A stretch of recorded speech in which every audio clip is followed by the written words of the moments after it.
Tahun 6 Hijriah, Hudaybiyah. Nabi Muhammad dan umat Muslim mendirikan perkemahan tak jauh dari Mekah. Suku Quraisy mengirim utusan yakni Urwa bin Mas'ud untuk memeriksa pihak Muslim. Apa yang dia lihat bukanlah pengabdian pada agama, tapi hasil cuci otak parah yang serupa dengan fanatisme buta di berbagai madrasah zaman sekarang.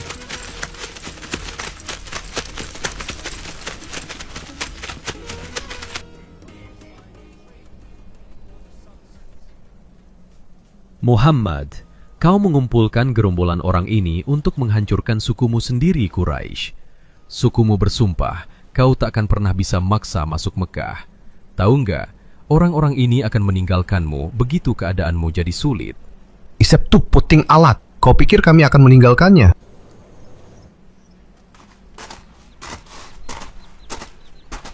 Urwa dengan kasar menjambak jenggot Nabi. Lepaskan tangan kotormu dari wajah Rasul sebelum aku memotongnya. Sampaikan kepada kaum Quraisy bahwa kami tidak datang untuk berperang. Nabi Muhammad lalu berjalan menuju baskom besar untuk wudhu. Dia lalu membilas wajahnya. Urwa mengamati dengan seksama. Berkumur-kumur.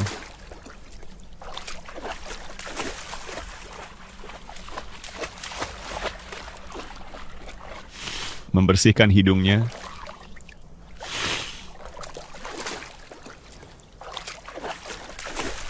Mencuci kakinya.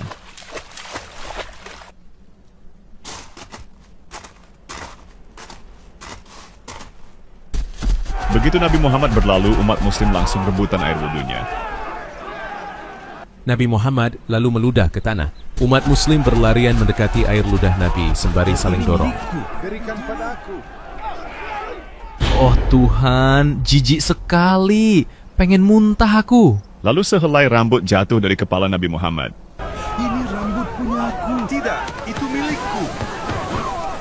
Ya ampun, ini sungguh memuakkan.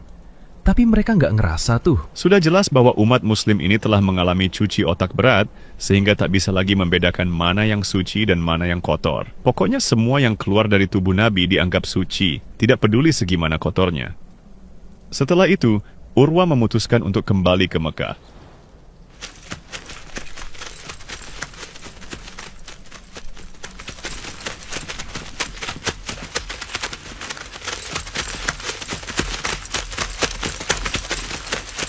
Ia lalu menemui Abu Sufyan dan para tetua Quraisy. Aku telah mengunjungi Khosrau di istananya, Kaisar di kerajaannya, dan Negus di negerinya. Belum pernah aku melihat seorang pemimpin disembah oleh rakyatnya, seperti Muhammad disembah oleh para sahabatnya. Jika dia meludah, mereka berebut untuk menggosok ludah itu ke wajah mereka. Jika dia berwudu, mereka hampir saling membunuh demi air kotor sisa wudu. Jika sehelai rambut jatuh dari kepalanya, mereka saling menginjak untuk mendapatkannya. Orang-orang ini tidak akan pernah meninggalkannya, apapun yang terjadi. Mereka benar-benar telah dicuci otak. Tak heran mereka tertipu olehnya.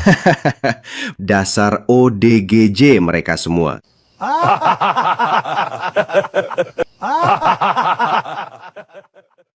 Namun kegilaan Islamiyah itu tidak berhenti pada ludah dan rambut Nabi saja.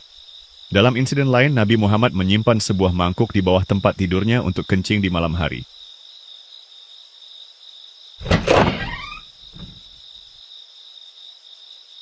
Salah satu pelayannya yang berasal dari Abisinia, Baraka, terbangun dalam kegelapan karena haus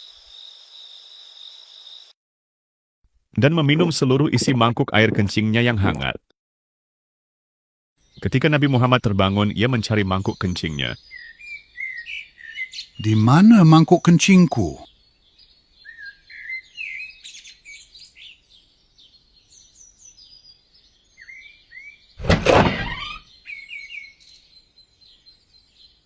Saya meminumnya, ya Rasulullah. Kamu telah melindungi dirimu dari api neraka dengan perisai yang hebat. Kamu tidak akan pernah menderita sakit perut lagi. Nabi tidak memarahi Barakah, tapi dia malah menganugerahinya.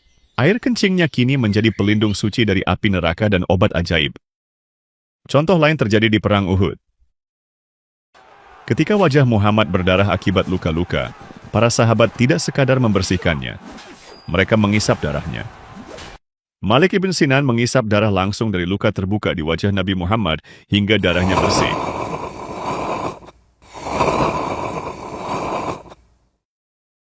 Barang siapa yang darahnya bercampur dengan darahku, tak akan pernah tersentuh api neraka. Terima kasih, ya Rasulullah. Kemudian ia pun kembali bertempur. Barang siapa ingin melihat seorang dari penghuni surga, hendaklah ia melihat orang itu. Nabi mengizinkan bin Sinan untuk meminum darahnya. Beliau bahkan menyatakan bahwa bin Sinan akan masuk surga karena hal itu. Namun, meminum darah jelas dilarang dalam Quran, Surah Al-Baqarah, ayat 173. Sesungguhnya Allah hanya mengharamkan bagimu bangkai, darah, daging babi, dan binatang yang ketika disembelih disebut nama selain Allah. Juga dalam Quran Surah Al-Maidah ayat 3, diharamkan bagimu memakan bangkai, darah, daging babi, dan daging hewan yang disembelih bukan atas nama Allah.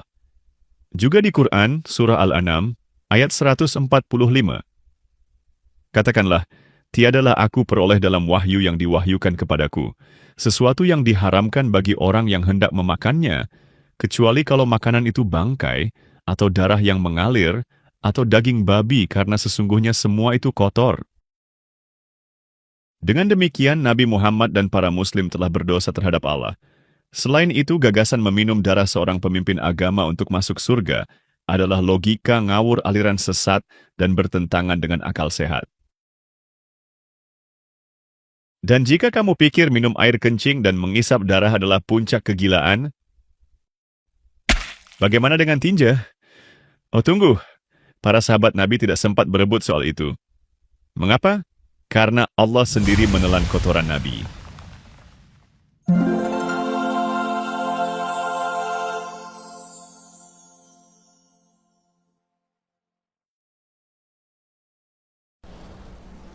Di Al-Manasi, Nabi sedang buang air besar.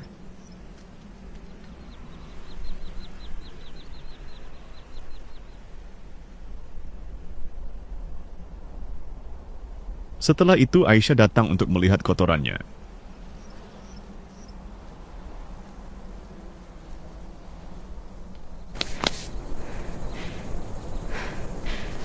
Di mana kotorannya? Ya Rasulullah, mengapa aku tidak pernah melihat kotoran apapun darimu setelah kamu buang air? Tidakkah kamu tahu bahwa bumi menelan apa yang keluar dari para nabi, sehingga tidak ada yang terlihat? Oh, benarkah? Menurut Nabi, tanah itu sendiri dirancang untuk menelan kotoran sucinya dan meninggalkan wangi parfum. Di suatu madrasah, para siswa sedang belajar tentang cairan suci tubuh Nabi Muhammad. Ludah, diminum, rambut, berjuang untuk mendapatkannya, air wudhu kotor, ditelan, air kencing, menelannya dengan senyuman dari Nabi, darah, menyedotnya langsung dari lukanya, tinja, Allah memakannya untuk mereka. Bagi Muslim, tak ada yang terlalu menjijikkan dari tubuh Nabi Muhammad. Sahabat Nabi sudah jelas memuliakan dan memuja sosok Nabi tanpa pikir panjang lagi. Inilah inti masalahnya. Pengabdian buta dan fanatik yang sama masih ditanamkan pada anak-anak di madrasah di seluruh dunia hingga hari ini.